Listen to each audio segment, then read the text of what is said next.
Welcome to your monthly horoscopes for your sign. I want to give a big thanks to all the people who are supporting the Patreon. This is honestly sponsored and funded by you. I'm so grateful and appreciative. And I recommend watching and listening for your rising sign first. That will be the most accurate. Horoscope means observing of the hour. So you want to make sure that you have the most accurate read and then your sun sign next. Now, this is an overall arching horoscope for your rising sign. Remember to take into consideration your personal planets, your time lord, the different timing techniques that there are in astrology. So leave what does not resonate and take what does resonate. I'm also teaching an astrology one-on-one course class this fall, slated to be September 1st, 2025. There is a form down below just to get an idea of where everyone's at. It's only 5 questions if you're interested in learning how to read your own chart, because I'm all about teaching you how to fish. So anyway, thank you again so much, and let's go to your sign. Hi, Gemini rising. Welcome to your August horoscope. So, how has it been with Uranus transiting through your first house? Your first house is your physical body and you. So, Uranus coming into your first house, you're going to have a mini revolution of self. You're going to have a little bit of a awakening moment. Perhaps it will change your relationships in some ways, since Uranus will be opposing your relationship sector. And yeah, I think for Gemini risings, August is very promising, and you might have been focused a lot in your finances and getting your bag and trying to have the funds that you need to make your career, your mission here on earth, your purpose, a thing. And so I'm really excited to share your August horoscope with you. Now, your chart ruler this month, Mercury, is going direct. Yay for you. But let's start with first, August 6th. Mars will ingress into the sign of Libra, and Libra is your fifth house. Okay, so the fifth house is in a harmonious aspect to you. It witnesses the first house. The fifth house is the house of good fortune. Now, when Mars goes through the fifth house, this is a time of um, let's just say if you are interested in the romantic sector, in the sexy time sector, this could be a very lovely time for you. Sure, Mars is in detriment in the sign of Libra. So you might be, your actions might involve another person. Your decision making might be, indecisive, which is a very stereotypical explanation of Libra. But when the ruler of the 11th is in the fifth, this could be a friend that all of a sudden you're like, hello, I never saw you this way. Or this could be a coworker, since Mars also rules your sixth house. Or this could be somebody in your community or group. A friendship group that you belong to or community that you belong to all of a sudden becomes a romantic interest. The best use of Mars and Libra, I would say, is to take action towards liberation. Find people that have aligned values to you. Mars in Libra, like I mentioned, is in detriment, which means that Mars is in the furthest sign to its home, which is Aries and Scorpio. But like I mentioned, there is a usefulness to Mars and Libra when it comes to things like relationships. Now, you're a Gemini rising, so you're a double bodied sign. So I think out of all the signs, I would say Geminis are the best kinds of people to deal with Mars and Libra energy, because you're holding multiple truths at once. Now, August 8th, Mars in Libra is opposing Saturn in retrograde in Aries in at 1 degree. So this is between your fifth and 11th houses. Like I mentioned, these are the houses of good fortune. So what could happen on this day is you get into a fight with a friend, you get into a fight with a situationship. Maybe one of you wants to take this situationship to the next level, and the other person's not on board. Um, or you catch somebody cheating, whatever the case. Mars in Libra opposing Saturn in Aries, this is a conflict. Okay, this could be a confrontation. This could be these are two malefics. Saturn in Aries is in its fall, and Mars in Libra is in its detriment. Now, there is some reception here as Saturn is speaking to that Mars in Libra, and Mars is in Saturn's favorite sign. So there is some reception here. So there could be understanding, but I would just be careful of this day because, again, you might get into fights with friends, people in your community, or a situationship or romantic interest. Um, on August 9th, there is a full moon in Aquarius at 16 degrees at 3:55 a.m. Eastern time. Please adjust for your time zone. And Aquarius is your ninth house. The ninth house is the house of God. This is where the sun has its joy. So the ninth house is about higher learning. Like let's say you're going to get your master's degree or something, or spirituality, religion, astrology, publishing, and foreign lands and foreign travel. Foreign lands, foreign travel.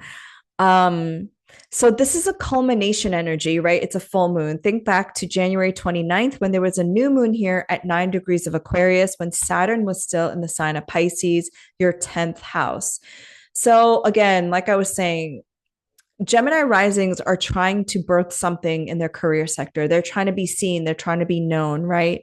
And so at that time, you might have been setting an intention to go back to school or offering something like pretty big deal. You might have switched careers, you might have made or recommitted to a career that maybe you put on the back burner or something. But on this full moon, there's a culmination. Now, this is the second decan of Aquarius, which is the Six of Swords in the tarot. And I actually have the card right here for you. The sixes in the tarot are about harmony. They're about receiving assistance or giving assistance. Usually with sixes, it's somebody that offers us assistance. So let's say you're the ones in the boat and someone's pushing you. It's a Mercury ruled decan. So this is about your communication and your thoughts. Aquarius is a very future forward thinking sign. And so you could be the one to ask for help. You might be asking a teacher for help or some guidance or an astrologer, for example, since the ninth house is the house of astrology. Or you could be the one helping other people. You could be the one who decides to mentor people. Like you could be the teacher as signified by the ninth house, which can be teaching. Either way, this is, again, something is coming to fruition here. Now, the ruler of this full moon is Aries, is Saturn in Aries, which is retrograde in your 11th house. Like I said, I think there's something that Gemini risings are bringing forth into the collective, sharing with the group, or you're being let's say, you're being the teacher of a group, or you're being the wise sage of a group. People are listening to you for your advice. Now, after this full moon perfects, there is a 22-hour and 55-minute void of course moon. A void of course moon happens when the moon makes its last Ptolemaic aspect. And so it's not making any aspects for almost 23 hours. The best thing to do on void of course moons is actually to rest and relax. And I know that sounds crazy in late stage capitalism, right?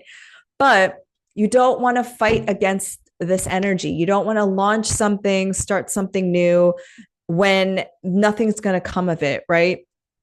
You definitely want the moon to make an aspect, preferably a good one, when you launch something. So I would take this day to kind of relax, meet with old friends, um, and just, rest. And I like to say this too, because again, like you don't want to fight against energy that's not conducive to your life. It's about working smarter, not harder. On August 11th, there is a Mercury retrograde that goes direct in your third house. So, Mercury going direct, Mercury is your chart ruler, like I mentioned.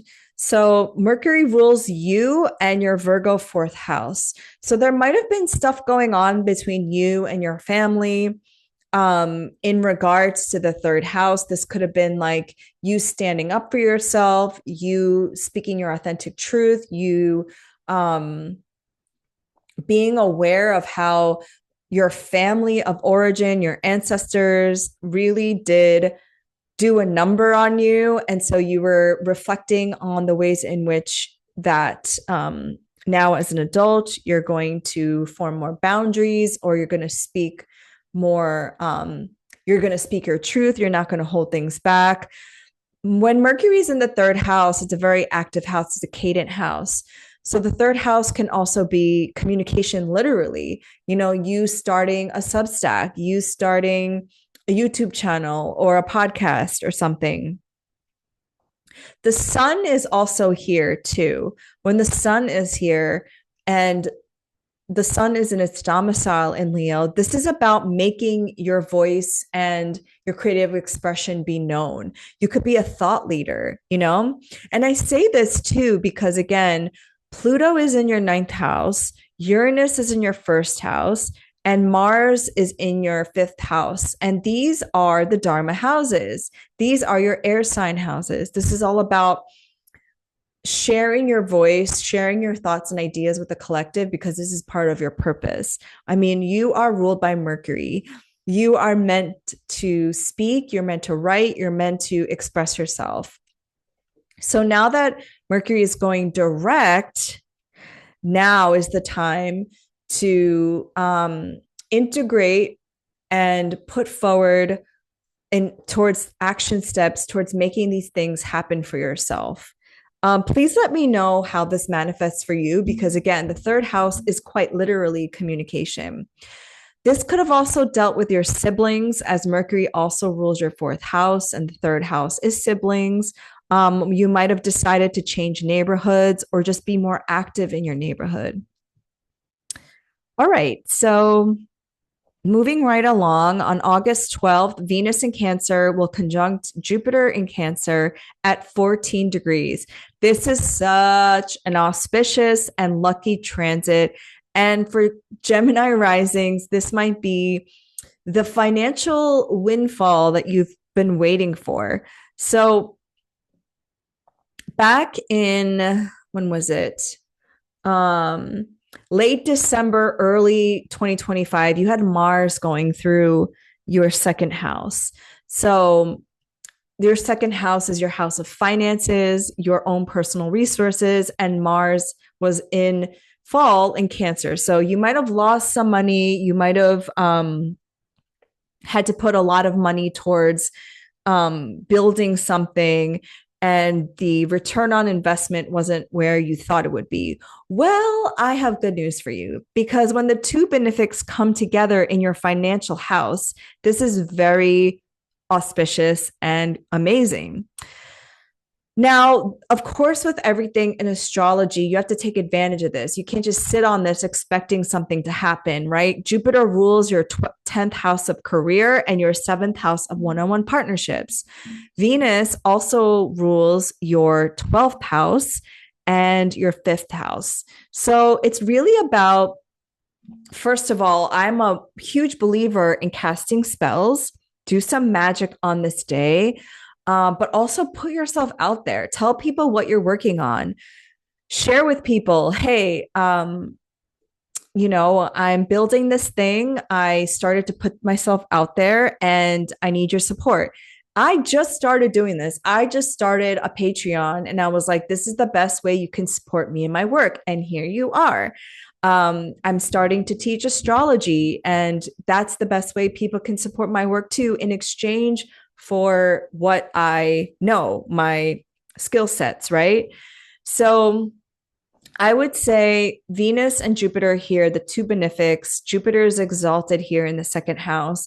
This isn't necessarily going to be money that just like rains down on you. It could be from previous work, but you need to do something with this energy. You need to put yourself out there. Now, Sirius is a fixed star that is benefic as well. This is the dog star. Oh, I see deer outside my window. That is a good sign. That was revered by the ancient Egyptians. And they noticed that the heliacal rising of Sirius coincided with the rising of the Nile River, which then ushered in a time of fertility of the agriculture. Now, this was thousands of years ago. The Nile River doesn't necessarily flood anymore because they have modern innovations such as dams. But nevertheless, this was a very lucky star, especially in astrology as well. So, again, having the two benefics conjunct a benefic star in your financial house, I would definitely take advantage of this. I would definitely try to use this day to get investors in whatever you're doing, get some like public buy-in for what you're doing. On August 22nd, I'm sorry, that's not yet. On August 22nd, the sun will ingress into Virgo, which is your fourth house. So now the focus goes into your home sector, the focus goes into your family, parents, your own family or your parents. And yeah, when the sun goes into the fourth house, it's interesting because the sun illuminates any house, right? So you could just be more focused on your home matters. You might be focused on your home specifically. But ultimately, this is a grounding place for you. If you have your IC here, this is the most private part of your chart. But if you are Gemini rising, obviously the sun will start to square your ascendant. So the focus of the family might conflict with you, right? And your partner and your career. So when you give more time and focus into your family, since also the South Node is transiting through your fourth house, there's less, I would say, there's less focus on the home and family, or not less focus. Because when you have the South Node going through the fourth and the North Node going through the 10th, it's like you're releasing ancestral stories, ancestral wounding. You might distance yourself from family, and you might have already, since Mars was also transiting your fourth house. And the focus then becomes more on the 10th with the North Node there. So yeah, the spotlight's on your family. Family can be a very triggering topic for a lot of people. So I don't want to say this lightly, because obviously everybody has a different relationship with their family. This could also be like, if you're not close to your family at all, you might just be thinking about, your family and your ancestors and where they came from, or just your home. The very next day, there's a new moon in Virgo at 0 degrees, and this happens at 2:06 a.m. Eastern time. This is in the first decan of Virgo, which in the tarot is the Eight of Pentacles. This card is about commitment and craftsmanship and mastering a skill. And, Mercury rules both your first and your fourth. So as Mercury is going direct, there's something that you're refining, something that you're fine tuning in your third house, but the topics of the first and the fourth are coming together. There's a new beginning, though. in your home. So I don't know, are Gemini risings moving? Are you moving homes? Are you moving away from your family? Are you moving closer to your family? Are you starting a family? Um, there will be a month from now a solar eclipse at 29 degrees of Virgo. So there's a new moon that starts something at 0, and then a solar eclipse, which is a new moon around the nodes at 29 degrees, the anaretic degree. So two new moons back to back. So Gemini risings are definitely starting something new or letting go of something old in order for you to really be supported in, again, this dream career that you've been manifesting. Embedded in this new moon chart is Uranus, Neptune, Pluto. All the outer planets will be at 1 degree. And according to Nicholas Stojanovich's degree theory, this is the Aries degree ruled by Mars. These planets are about expressing your personal goals and moving your vision forward. As a Gemini rising, you are an air sign rising. This is actually very beneficial for you because Uranus is going through your first house, which will trine Pluto in Aquarius. And both of these planets will be in a sextile to Saturn and Neptune in Aries. Again, I cannot reiterate enough that Gemini risings are starting something that is such a big deal. It's something that could be so monumental in your career. Something that you've been dreaming about. Okay, the 11th house, which is your Aries house, is like your long-term goals and aspirations. The ninth house is your dreams and visions, and they both are tied to you. So honestly, out of all the signs, I would say Gemini risings, be delusional about it. Put your thoughts on paper, repeat it to yourself every single day until your body believes it. Start taking action steps towards it if you haven't already. I'm really loving what I'm seeing with the astrology for you, definitely in the next couple of months. In the fall, just like as an FYI, all of these outer planets are going to move back into your hidden houses. So Uranus will go back into your 12th. Pluto is going to still be in your ninth, but Saturn and Neptune will go into your 10th. Again, the focus being on starting something new in your career, reimagining something. But once 2026 comes around, it's fucking go time. You know what I mean? On August 25th, Venus will enter the sign of Leo, and Leo is your third house again. Think back to, I don't know if I already repeated this, but think back to July, August of 2023. You had a Venus retrograde here. And so you're showing up authentically. You know, when Venus enters the third house, this is like being seen, having your voice heard, allowing people to know what you're all about in a communicative, expressive way. If you have any desire of social media or having a YouTube channel or people reading your words, if you didn't already do that during the Mercury retrograde, I would also do this during the Venus ingress into your third house. Venus in Leos, when they are expressed in a conscious way, is they're very confident, they're very brave and courageous, and they attract things to them. So, yeah, like I said, I really like the astrology for Gemini rising specifically. I hope you have a beautiful August. Stay safe and healthy, and I will see you next month.